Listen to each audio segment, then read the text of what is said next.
Passei pelo Pilarzinho, tomei o velho caminho e fui até a sua casa. A vida tem suas leis, que nós chamamos de destino. Madeira vira carvão, como carvão vira brasa. Agora vira memória, a vida vira história. Mas não tem nada não. Aquele pinheirinho virou um pinheirão. Pinheiro não se transplanta, como você vivia dizer. Pinheiro se alevanta, como você.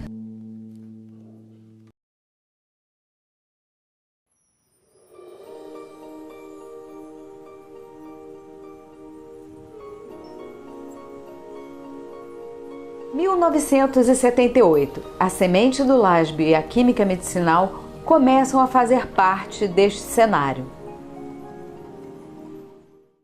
Após 4 anos de doutorado com o professor Pierre Crabet na Universidade de Grenoble, na França, Eliezer Jesus Barreiro, atual coordenador e idealizador do lásbio, Laboratório de Avaliação e Síntese de Substâncias Bioativas da UFRJ, chegou ao Rio de Janeiro.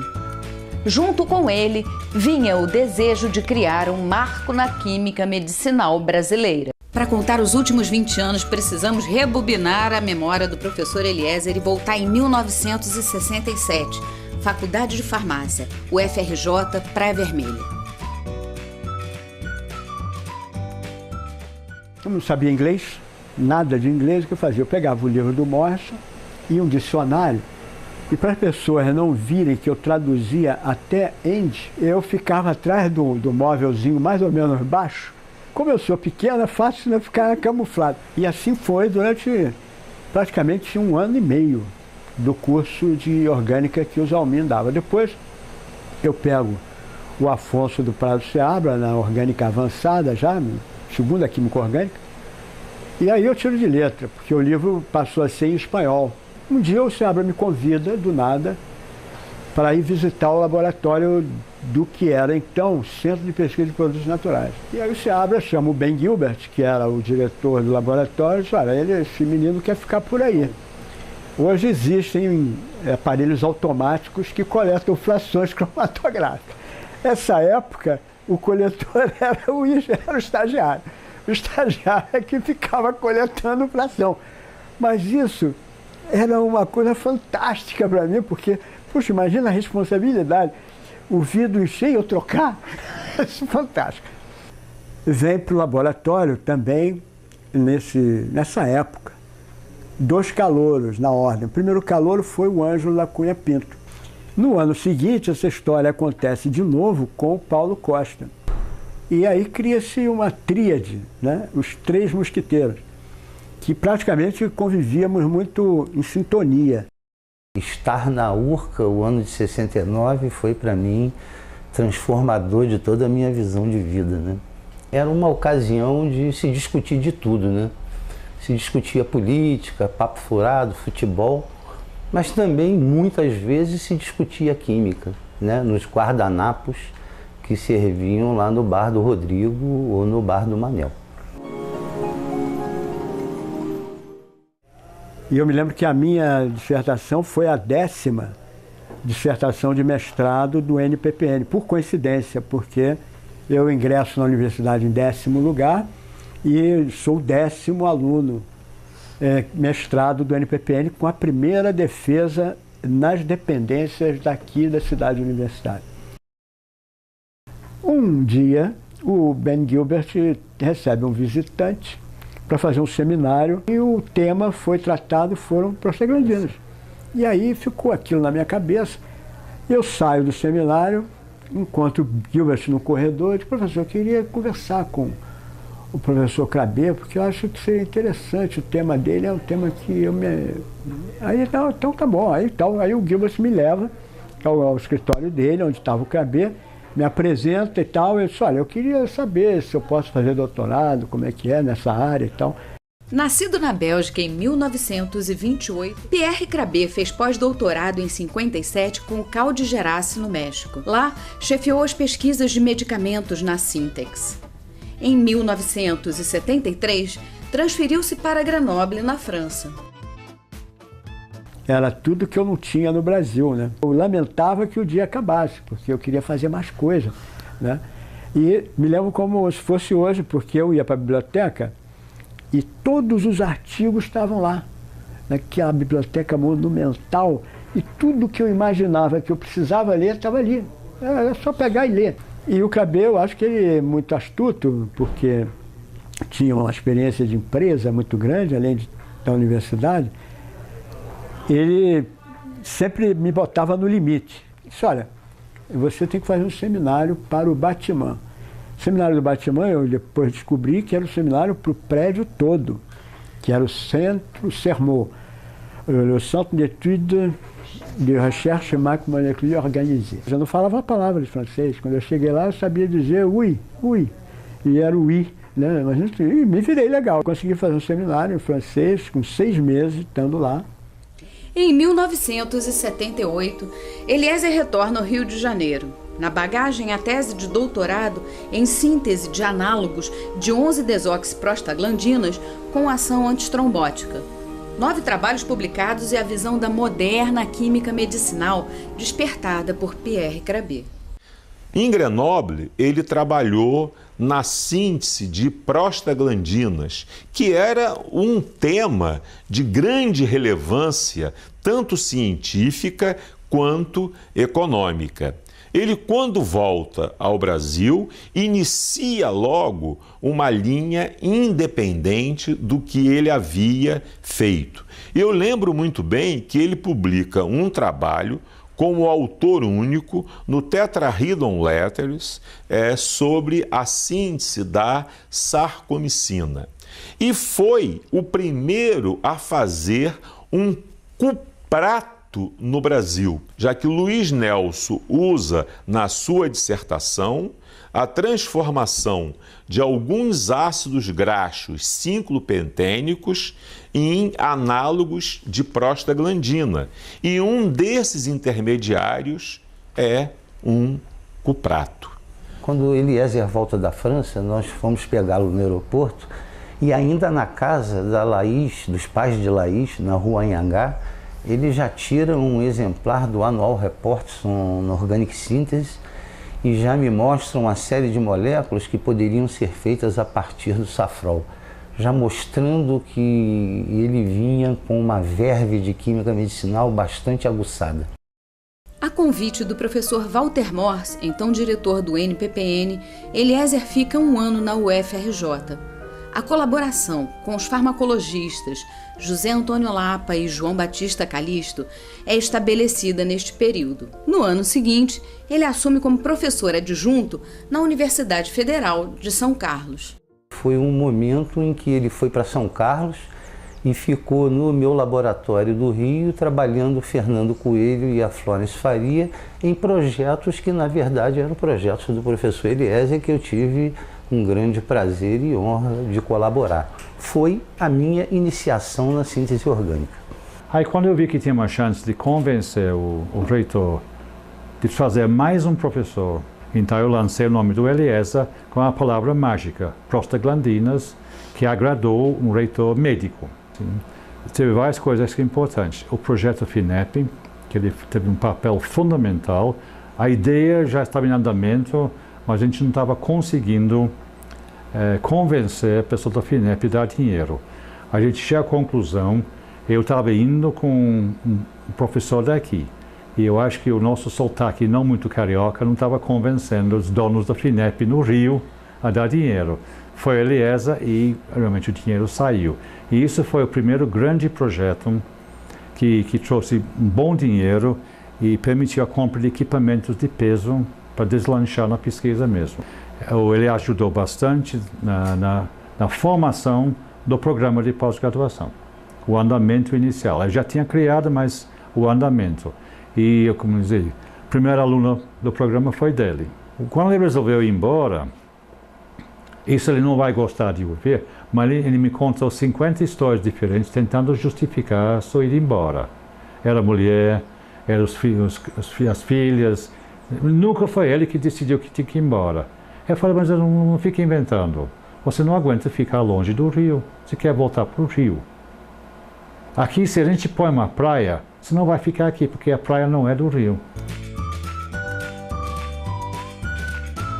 Eu conheci o laboratório já no seu início, quando ele e o professor Aníbal de Lima Pereira começaram a estruturá-lo.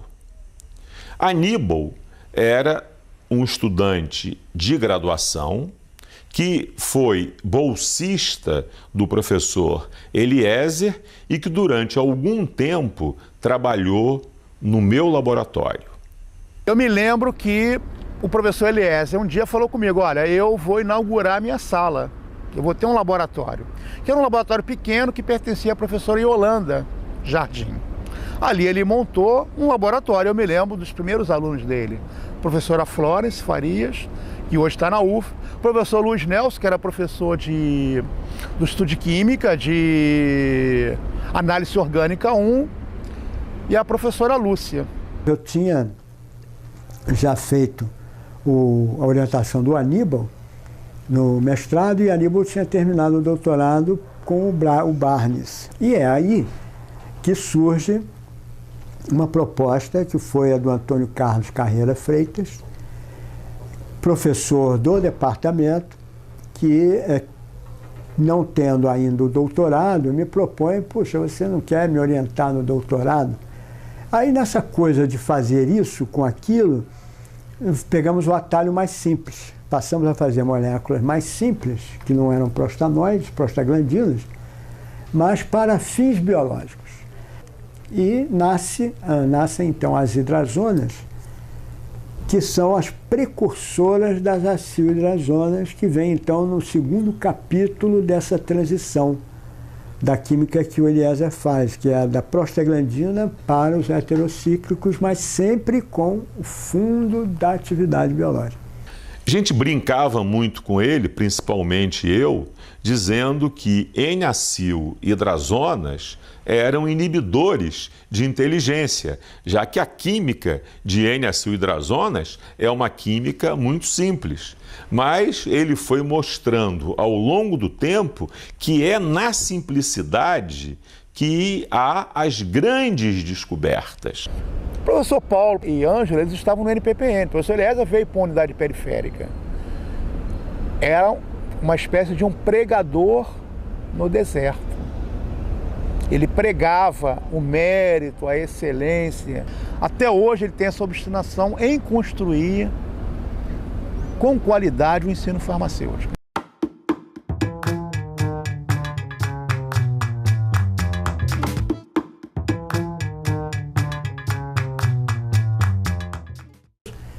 A gente se aproxima, na mesma política da porta ao lado, do professor Nuno Álvares Pereira, que à época é orientador na farmacologia, bloco J, e eu trabalhava no B, E e JB tem a ver. Ele trabalhava com uma aluna muito competente, muito qualificada, que era a Edna Fátima Rezende Pereira. Aí nasce de forma mais próxima a interação da química do CCS com a farmacologia, né? O Nuno é o pioneiro nessa história. E sai o primeiro paper de moléculas feitas no Lásbio e bioensaiadas pela farmacologia, já nessa versão nova da interação.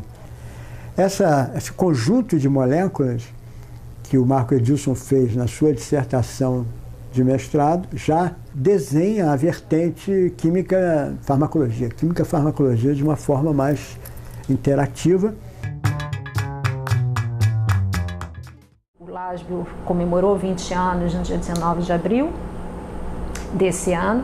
Então, em abril de 94, eu estava exatamente nesse processo de transferência, de mudança para um laboratório maior.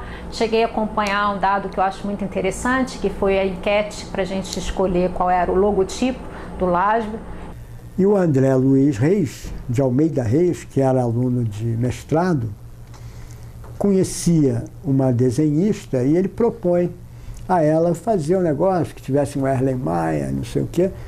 E isso me pareceu muito positivo para divulgar a filosofia de trabalho da química medicinal acoplada à farmacologia, né?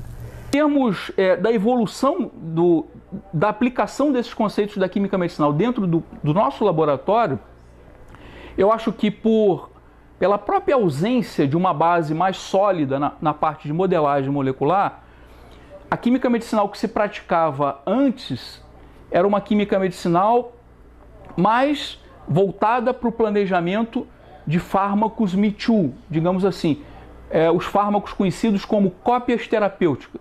Quando nós estamos chegando perto de ter moléculas com resultados importantes que caberiam no JMC, no Journal Medicinal Chemistry, passa a ganhar muita força o uso da computação em química medicinal. E aí nós de novo perdemos a corrida, vamos começar de novo. Por coincidência foi quando eu comecei a fazer minha tese de doutorado em 1994. Eu soube de informações que o professor Eliezer estava interessado em trabalhar com modelagem molecular, né? E ele sugeriu que eu procurasse o professor Ricardo Bica de Alencar, do Instituto de Química do UFRJ, que poderia me orientar e ele ficaria como meu co-orientador. O professor Cláudio Costa Neto, ele tinha uma estação de trabalho, né, que ele tinha adquirido com recursos que eram muito altos, na verdade os equipamentos eram muito caros naquele momento e programas também muito caros, né? Então me lembro que o professor Costa Neto tinha esses recursos e ele gentilmente cedeu esses equipamentos para que eu e os outros alunos do laboratório do professor Bica pudéssemos trabalhar e desenvolver o nosso estudo. E essa parte instrumental, essa ferramenta passa a ser incorporada. E com isso a gente começa a se alinhar com a química medicinal de primeiro mundo.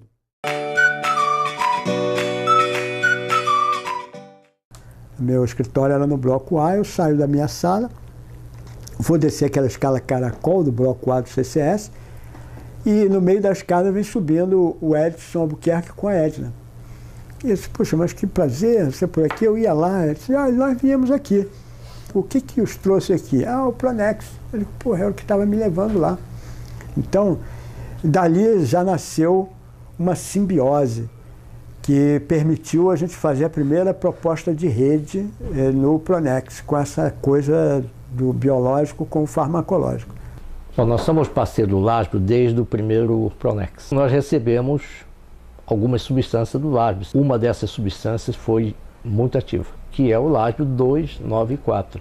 Na vertente do LASB 294, nós avaliamos a eficiência dessa substância, principalmente em modelo de doenças cardiovasculares. Da molécula 294 geraram outras.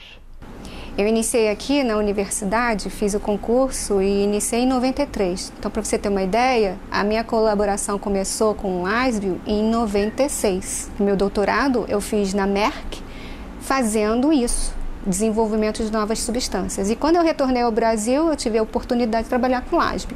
Então, é um laboratório que há mais de 14 anos a gente tem a colaboração e fez com que o meu laboratório crescesse. O aprendizado feito durante o Pronex, construímos um negócio mais focado no milênio, ganhamos o edital do milênio, que na gestão do ministro Sérgio Rezende muda de nome. A filosofia era a mesma, era uma rede de pesquisa com foco. O nosso foco era o fármaco. E aí surge, com o nome de INCT, a proposta em 2008. Aí, com esse aprendizado, eu aplico no INCT, agora é um negócio mais amplo, porque agora já passa a ter a colaboração de pessoas fora do gravitar na órbita do UFRJ, e aí a gente consegue construir uma rede realmente nacional. Esse NextDOS se ampliou para outros estados da federação, né? E o INCT é um exemplo típico disso. Eu diria que todos os farmacologistas hoje, ou grande parte dos farmacologistas que compõem o INCT Inofales, estão distribuídos por todo o Brasil. Então a gente tem uma colaboração forte com grupos de São Paulo, a gente tem colaborações fortes com o grupo lá do Rio Grande do Sul, a gente tem colaboração, continua tendo uma colaboração extremamente forte e profícua com os professores da farmacologia aqui do ICB da UFRJ. Nesse caminhar junto aí a gente consegue consolidar o que eu acho que é um grande fruto de parte dessa interação, que é a criação do curso da farmacologia do Instituto de Ciências Biomédicas, da UFRJ, com essa visão bilateral, com o nome, inclusive no nome. Quer dizer, é um casamento no cartório, porque em vez de ser um casamento informal, viver junto e tal, a gente assume o cartório e aí o programa passa a ser um programa de farmacologia e química medicinal. A relação entre a química e a biologia sempre esteve muito enraizada em mim. Então, digamos que eu sempre soube que isso era a minha praia. Desde que eu era pequenininho, eu já sabia que esse seria o caminho a seguir. Isso me levou a escolher farmácia, num primeiro momento, porque é uma carreira em que esse enlace é muito forte, digamos assim. E num segundo momento, eu não via outra opção que não a química medicinal. Eu acho que a química medicinal era a realização desse sonho de poder trabalhar com uma área da química que tinha uma aplicação biológica extremamente forte. E um esforço muito grande do grupo está sendo colocado para se ter pessoas trabalhando em determinados alvos moleculares, como a aldeído desidrogenase, é um deles, para desenvolver substâncias candidatas ao tratamento da dependência a drogas, que eu acho que tem uma importância social extremamente grande. Então a ideia é sempre somar, e eu desde o início tinha clareza de que não somaria fazendo exatamente a mesma coisa que os docentes que já estavam faziam. O LASBO, ele cresce e surge nessa área de pesquisa em fármacos e medicamentos, procurando anti-inflamatórios e analgésicos, então isso desde o início eu já sabia que não seria o rumo que eu ia traçar. Desde que eu assumi aqui como docente em agosto de 2002 até o momento atual, eu me definiria dentro dessas áreas de planejamento de fármacos e especificamente de síntese de compostos bioativos nessas 3 áreas de atuação, procurando fármacos, tratamento de diabetes, do câncer e a área de doenças negligenciadas com enfoque principal em leishmaniose. Tem uns alunos que fazem as suas teses ou dissertações exclusivamente na modelagem, ou seja, o trabalho só envolve a parte teórica aplicada, né, que acho que esse é que é o diferencial. Eu acho que a modelagem aqui, ela sempre teve o objetivo de chegar a informações que possam auxiliar de alguma maneira a parte do planejamento ou a parte da racionalização dos resultados experimentais. Então, sempre tem essa vertente aplicada, né? Isso é o que eu acho interessante.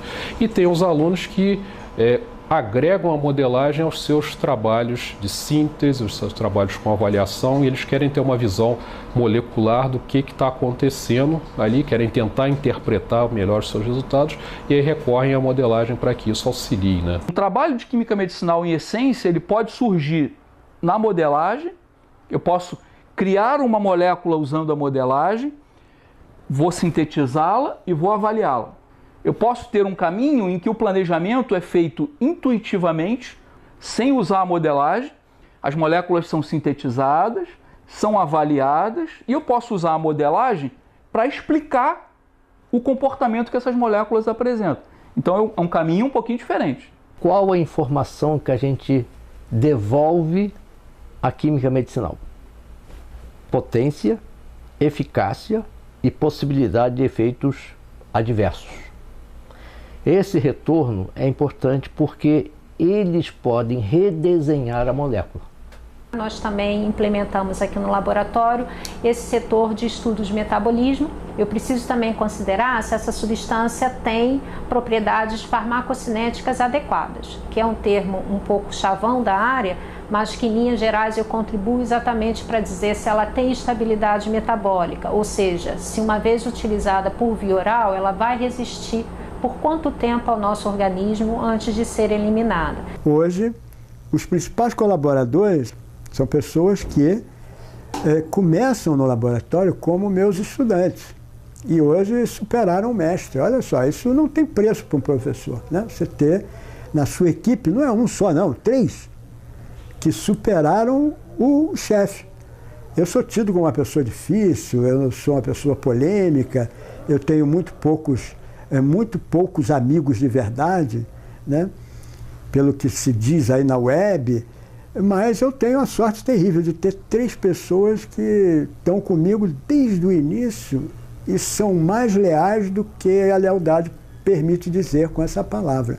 O Mansur, ele tem um índice H, que é a numerologia do momento, muito próximo do meu, que não é uma brilhante coisa, mas para a minha carreira, meu tempo, né, para ele é, e ele é titular. Mérito próprio, obviamente, que ele superou o mestre. Lídia está no mesmo caminho, como é mais jovem, eu desejo que vá trilhar o mesmo caminho e tenha a sorte de ser minha companheira e colaboradora, quer dizer, é um privilégio. E Maurício é um dos caras que eu respeito mais porque ele, à distância, ele consegue dedicar um dia do trabalho dele por semana, que é 20% do tempo dele, para o laboratório fazer o que o laboratório é capaz de fazer. Sem o Maurício, nós seríamos 80%.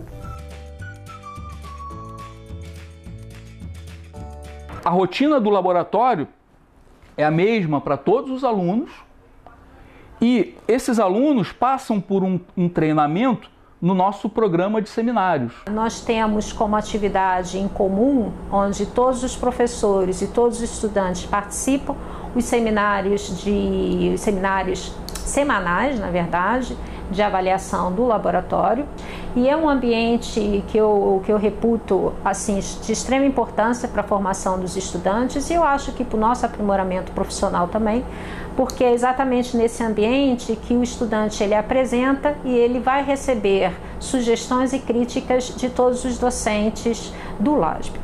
Os anos de existência que o laboratório tem, o programa de seminários tem. Então são programas de seminários que acontecem todas as segundas-feiras, no final da tarde, e se prestam ao treinamento dos alunos. Eu tenho certeza, pelo que conheço, que o que aprendem no programa de seminários não é esquecido jamais. Realizada há mais de 20 anos pela equipe do LASB, a Escola de Verão vem atraindo jovens do Brasil inteiro. A cada ano são dezenas de estudantes que tomam contato pela primeira vez com a química medicinal. O LASB ele impregnou e ajudou a consolidar a química medicinal no Brasil, digamos, ele não fundou a química medicinal brasileira, mas ele deu o norte, digamos assim, em termos conceituais do que deveria ser conhecido como a química medicinal. Passados mais de 40 anos de amizade, eu ainda consigo me surpreender com Eliezer.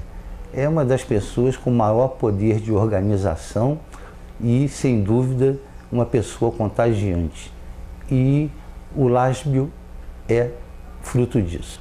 Um dos livros mais importantes da química medicinal no país é de autoria dele e de um ex-aluno deles, que é o Carlos Alberto Mansur.